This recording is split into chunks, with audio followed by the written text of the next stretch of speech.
no further ado, we have the worldly, famously, amazingly talented Dakota Stormer with us. I'm into sign language, so we have to give him a sign language applause. This is everybody. Can you guys do your? Thank you, Tara. Thank you, Past President Rod. This is a sign language applause. And Dakota, we want to hear more about how we want to embrace your carbon calculator in the next month. So give us the directions. I'm old. It doesn't come intuitively to me. I need help. No problem. All right. Thanks so much for the warm introduction, Deanna. And super happy to be here again. Really glad to be talking to y'all again. And super excited to see all the progress y'all are making and seeing how I can help y'all. Looking forward to it. So today I'm going to share a bit about how to use the Footprint app, what it's good for. I'm going to tell you a bit about, what we're doing in the education space as kind of an example, and then show you how that can be used in the Rotary clubs as well, and how you can also support environmental education and having students go through a 30-day challenge to form more sustainable habits for their lifetime as well. So super excited to share. And then I'll also tell you a bit about some of the other footprint tools that we have, which I think you'll hear a bit more about similar things coming up soon as well, related to household calculators, event calculators, and other great things that we can help you out with too. Let me check and see if I'm able to share my screen. Okay, so I kicked it over to Michelle. So Michelle might need to make you host, possibly. Let me go ahead and do that. So you should be able to share now. Oh, okay, looks like you have, so you should be good. Yep. Okay. All right, that was quick. Cool. Worked out pretty well. All right, I'm gonna do my full screen here. Okay. So I'm going to give you a bit of a background of what we've been doing with environmental education, so that you can kind of see some context and how the Footprint app can be used. So this is a program that we've deemed the Environmental Science and Peace program. And what we've done is we've done virtual, friendly, and interactive resources for the AP Environmental Science course, as well as other environmental science courses for high schools. And I've done this in collaboration with, of course, SRAG and Rotarians across the country, but also with the New Gen Peace Builders organization, which is one of the key partners that Rotary uses for teaching peace building and having us focus on that area of focus, as well as the Institute for Economics and Peace. And so together we've created a merger of how environmental science relates to peace through a curriculum package that I'm going to share with you, and then also through the utilization of the Footprint app. So talking about that curriculum package, we've got 5 program elements that we use whenever we go to the AP Environmental Science high school programs. First is, of course, professional development. So if anyone has ever been a teacher, or if you're familiar with teachers, one of the big things that's important whenever you release some curriculum and learning assignments that they can use in the classroom is educating them on how to use it, right? Like no one likes having technical difficulties, right? So what we do is we coach teachers in how to use the curriculum that we've developed that relates environmental science and peace. The next element is, of course, having content. We have 9 lessons related to environmental science that links together peace and environment, as well as a design thinking project. So I'll get more into that a bit later, but design thinking is essentially a way for students to focus on the human needs and the challenges and the pinch points, or in peace terms, the violences and the conflicts that are going on in society, and how they can design solutions to those problems with the user or the customer or the person feeling that challenge in mind, and create those projects that help impact their community, especially related to the environment. So that's where Rotary has a lot of expertise in terms of creating these projects and mentoring students in how to do those projects, and that's where Rotary comes in very strongly. The next is case studies of young peace builders. So we have case studies of students that have already done that great work and how they can learn from the projects that other students have done. Another really cool thing that we include is the Ecological Threat Register. And that is a tool from the Institute for Economics and Peace. Highly recommend it. I'll show you the link later. You can check it out. It basically shows how ecological stresses across the world impact a country's ability to thrive and to maintain peace. And it overlays what they've got as like it's like an international peace register as well, to see like how countries are maintaining peace and avoiding conflict over across the world. And it shows like different indicators for how environmental stresses can cause a lack of peace in certain countries too. So it's really neat to kind of see that threat register and how that overlaps with what we would conventionally think of as peace. And then, of course, finally, we have the footprint calculator, where students can do a 30-day challenge, like Deanna had mentioned, to be able to calculate their carbon footprint, as well as other environmental impacts that they have, do a 30-day challenge to reduce their impact and form more sustainable habits. And of course, these are all virtual friendly, and we're not charging teachers for it because teachers are broke, and I understand, right? And they need virtual friendly materials. So, that's why we're developing this program. All right, so this is a little bit more about the professional development. We actually just finished doing our professional development sessions about a week ago, and it was incredible. We trained over 50 teachers across the country and have many, many more. They had over 100 that signed up, but only about 50 or so could make these professional development sessions. So we recorded the session, and we're finding ways to keep training other teachers to do this curriculum and use this program, which in context compared to a lot of other AP environmental science programs that have launched, having that many teachers sign up means thousands of students involved, and that is a major launch for a first time use. So very exciting to see the growth of the program there. If you're interested in understanding how this it relates to the environment in general, we have many different lessons, including clear cutting, the green revolution, impacts of agricultural practices, and so on, or even ecological footprints and sustainable agriculture. And you can see where the footprint app comes in the ecological footprint section. So we've got a lot of great content that goes beyond just climate change and shows kind of the holistic approach to how land and water use and other sustainable development goals from the United Nations link together with peace, and how we can have and encourage students to not only understand the science behind the challenges, but find ways to turn that knowledge and education into action. So again, that goes into that design thinking project. There's more about the case studies. I kind of covered that, but we just have, step by step how they can do these projects, the ecological threat register as well, and then the carbon footprint app. All right. I'm just going to give you a bit of a background on the Institute for Economics and Peace. I'm not going to go too far into it, but if you haven't heard of the organization, all this slide really does is tell you that they're really, really awesome. They've got, billions of views, lots of, like, millions of reach. They cover over 150 countries.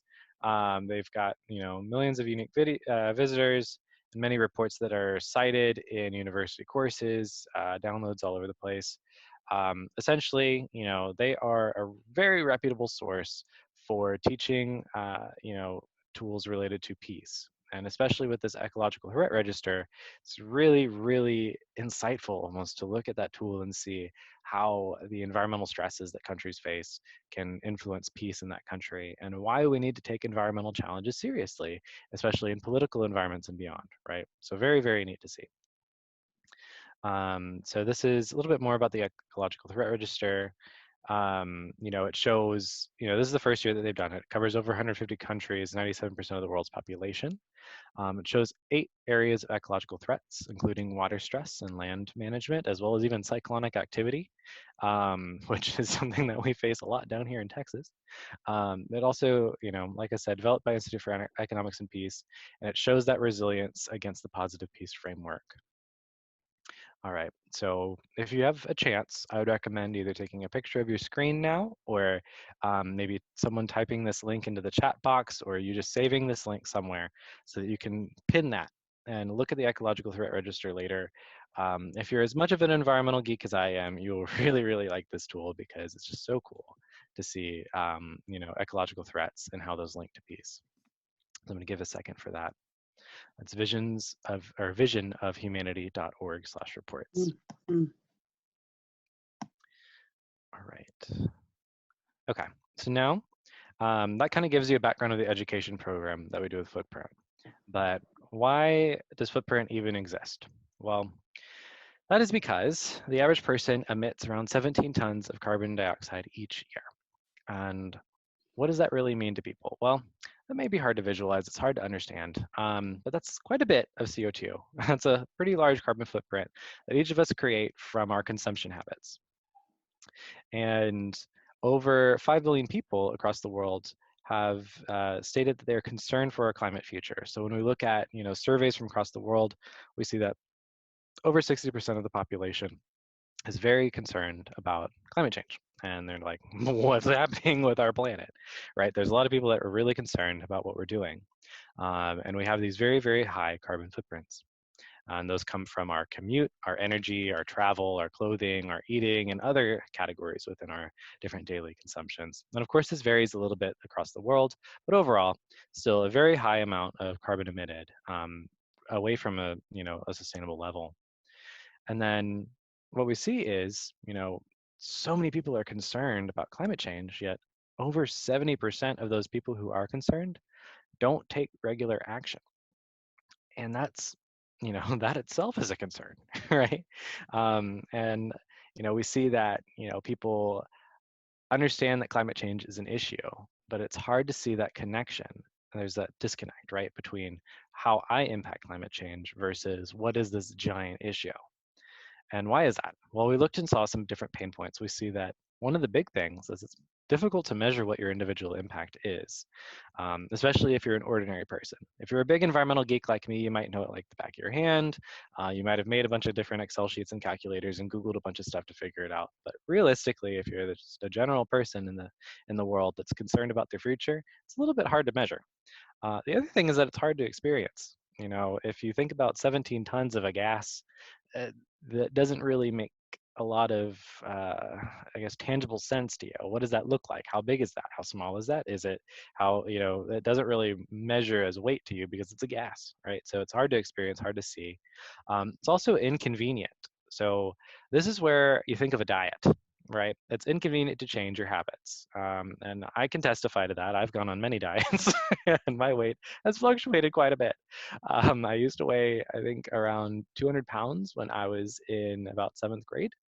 But I lost quite a bit after that. And I can tell you it was quite inconvenient to try to shift around my behaviors and habits until I really got pretty diligent about it and understood really what that could impact in my life for the long term. The other thing is that it's confusing. You see a lot of numbers, a lot of math, a lot of science, and it may not be the easiest to understand. So what we've done is similar to a diet, we've created the Footprint app. The Footprint app is a calculator for people to be able to calculate their environmental impact. And it's similar to MyFitnessPal, but for sustainability. So you can see what your carbon footprint is. You see this lovely pie graph that shows you the impact that you're making and where it comes from in different sectors. And you can log very simply, your activities and your habits throughout the day. It's not super, super granular because we try to keep it very understandable for the general population to be able to use. And it really gives you a good understanding of what your impact is and where it comes from. We've done a web-based pilot, and with that web-based pilot, it was a really clunky Excel sheet. Just with that, we had about a 10% reduction in people's carbon footprints per year by using it continuously to develop more sustainable habits. Since then, we have released a newer version of the app, which you can see on our website at footprintapp.org right now, and that's the one that you can use, where we've actually achieved around a 20 to 25% carbon footprint reduction per year with people that utilize that app too. So super exciting to see that, we've done a pilot, we've done it with a clunky thing, and then we've made it even better, and it's improved user interface, it's improved people's desire to actually use the tool, and it's helped improve people's impact on the environment, which is the key result that we're looking for. So like I said, you can calculate your environmental footprint, but you can also track it and visualize it by logging your daily activities over the course of a 30-day challenge. And what's really exciting about that is with those challenges, you can have like a gamification that goes through and incentivizes communities to take action. So say with that school that we discussed, or those AP environmental science classrooms, this is where teachers really, really love this tool. Because for students, especially right now, because it's so difficult to get virtual friendly anything, and it's hard to keep students engaged in interacting, this tool helps because it gets students to compete and have a fun classroom activity that they can do to turn their education related to the environment into action and get rewarded and get points for doing so. In the same way, it also is helping them form sustainable habits over their lifetime. There's studies that say it takes around 21 days to form a habit. We do these 30-day challenges and then also encourage classrooms to keep this as their pocket pal for the remainder of the year so that students can really solidify those habits. In the same way, that's something that you can do in your Rotary clubs or in your SRAG groups or your RCAC groups or your RCAC groups or any groups that care about the planet, right? This is an opportunity for organizations, any group that exists, to be able to have their own leaderboard, their own competition, and also have that collaboration aspect of trying to achieve a goal together to be able to make an impact on the environment for more sustainable habits and come together as a community around a cause. So it's a really, really exciting tool that we've seen, and teachers are loving it so far, which is, exciting for me, given the fact that I spent so many years trying to make something that was helpful to them. It's really, really fruitful to see that this is making an impact in the classrooms and beyond. So this is a bit more about the lessons. I'm gonna kind of spare you from that, but long story short, we have a great curriculum that has objectives, shows how this relates to the lessons that teachers have to teach already, and then gives teachers a walkthrough of how to teach the curriculum so that they can use the app to go alongside some of the conventional teachings related to climate change.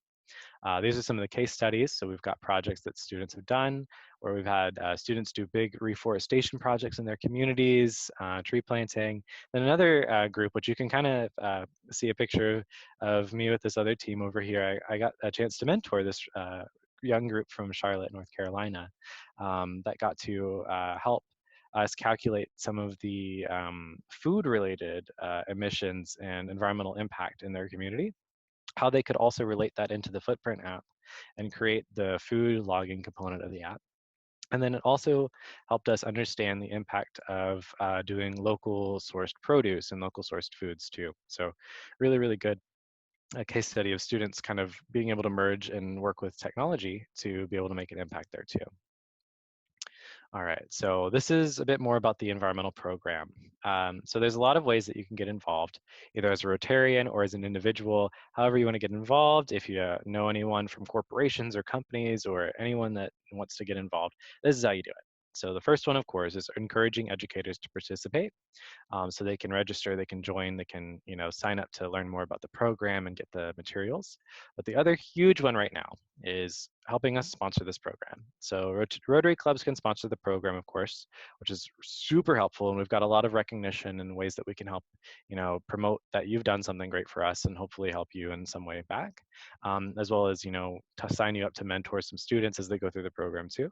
But the other really big thing is helping us get other either corporations or signing up to volunteer on our fundraising committee to help us get some of those corporate sponsorships from companies maybe like Microsoft and Intuit that are looking to do larger scale funding as well.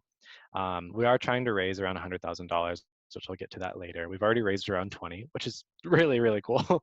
But of course, any help that you can give in that space is great. And then let me get to a little bit more about the program. So this is a bit more about how you can sign up as a club for the 30-day challenge. So what you can do is, if you're interested in having your club go through and use the footprint calculator, what you can do is, of course, reach out to me and let me know, and I'll create a section in the app where you sign up and choose that organization. So say if you're, RCAC or RCAT or SRAG or however you want to be, we can put that label in the app. You can select it and use our tool to be able to compete and do your 30-day challenge as a club. It'll require an email address, and then the other data that you'll need is, of course, understanding your energy bill a bit. So if you know your monthly energy bill, that's where you would put that into the app.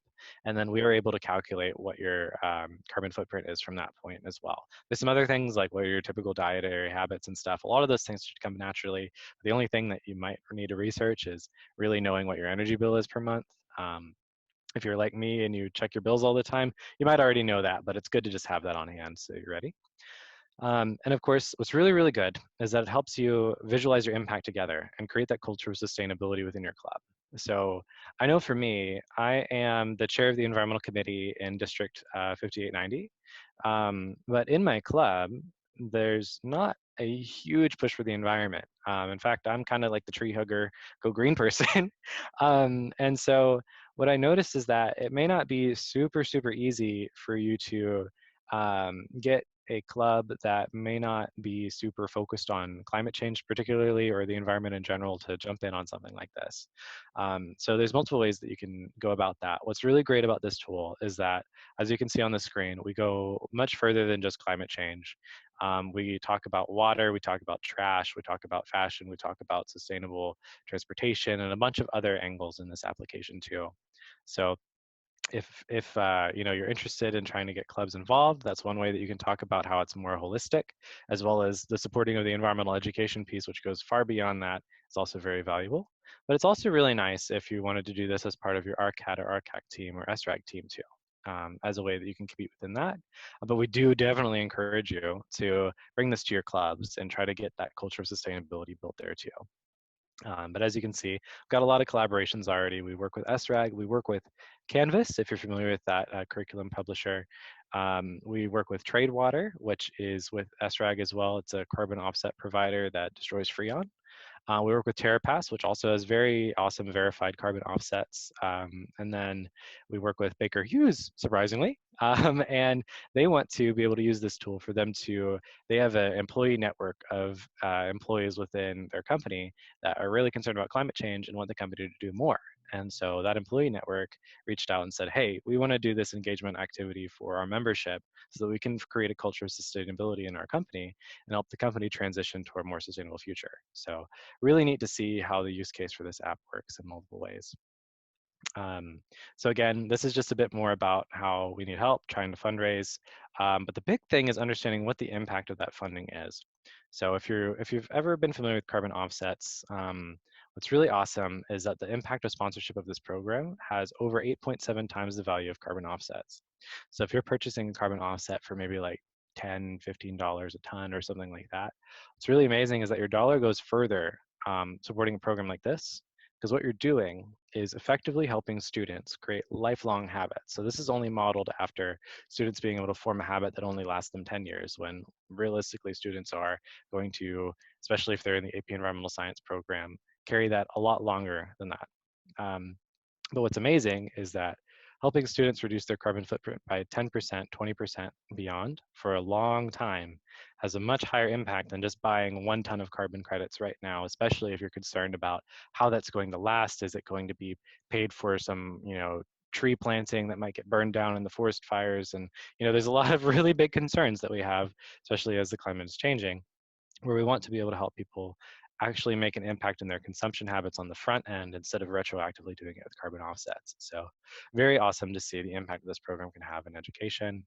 Then also what that means in terms of the amount of pounds of CO2 that can be reduced from the amount of students that go through the program. So I'm not going to bore you with a bunch of numbers, but just so you know, if you do choose to go down the sponsorship route, or if you do choose to help us work in our you know, grant writing group, or help us link to other corporate sponsors or anything like that, we want you to know that the funds are actually going to something that does make an impact, right? Like that's the huge thing that we're about. You know, we're not doing this to try to layer our pockets with anything.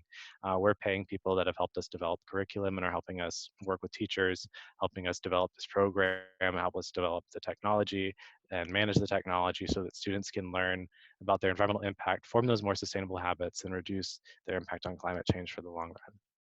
So again, this is a bit more about that. Sorry. So this is a bit more about the program that we've got. And I guess the next little bit is probably talking about how you could use this tool in your club.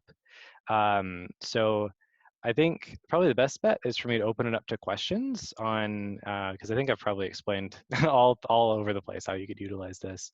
But I do want to, you know, answer any questions and see if there's a way that we could maybe demo, or also open it up to showcasing how we also do the event calculations and such too. But I think we are running a bit low on time, so I'll open up the floor to more questions. Yeah, I know the one question that came through this past week that Jack Higgins had proposed is that how does Footprint app overlay with other carbon calculators possibly? Jack, you can ask the question more effectively than I can. Well, I was just trying to figure out where I'd gotten the question from the other day. I was trying to sort of intervene in the email chain.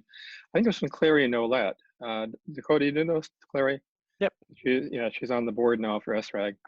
And she mentioned something about a group in New Zealand that has a calculator that I think was 4 clubs to use. And this is apparently different. And I guess the question is, what's the difference? And is there any room for compatibility there, or is it competitive? What's the deal? Yeah, they're very different tools. So I've worked with that group in New Zealand as well. Actually, I was part of so I spoke at the Rotary International event that SRAG gave related to event sustainability. That's good. Yeah, and it was such a, yeah, that was awesome. It was like probably like my 3rd week in SRAG, and they were like, "Hey, come talk about this." I'm like, "Okay." It was awesome. Really cool to meet so many really engaged people.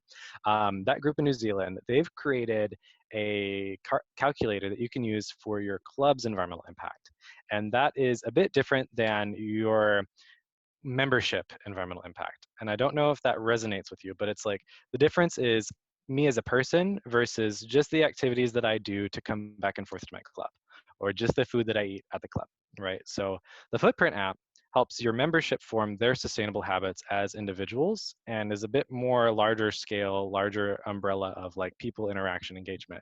Whereas that event calculator and the club calculator, what that does is it's something that one like point person within your club would calculate to be able to understand what the impact of your club was, and then link you to offsets to be able to offset the impact of your club or help you reduce the impact of your club. Say like if you're ordering food that's not that sustainable, or if a lot of people are driving back and forth to the clubs and there's ways that you can carpool, that helps you from a club management perspective see what you can do from the top down. The Footprint app is more like that grassroots bottom up approach. So together, that's where you get that efficiency, right? So that's where if you've seen stuff that Clary has said about how they're compatible and how we've talked already, that's kind of the strategy that we've seen there too. The other nice thing is that because of that sustainable event thing that we've done, Footprint has created an event carbon footprint calculator that is on our website too. So it's a little bit less known. It's not our flagship product, of course. We've created it specifically for SRAG and Rotary. So you can go to the footprintapp.org page and then look at our tools. And under our tools, you'll see an event calculator. And in that event calculator, that's where you can calculate, say, if you had a club meeting, or say if you went to the Rotary International Conference and wanted to see what the impact of that was, or if you hosted an event somewhere, right now you probably can't, but in general, if you did, you'd be able to calculate the impact of that event and then be able to offset that and create it into a net zero impact event as well. Well, I'm really excited to embrace these, maybe with San Jose, but with all of District 5170, and see how we can really embrace and collectively work together and use these tools. Thank you so much, Dakota.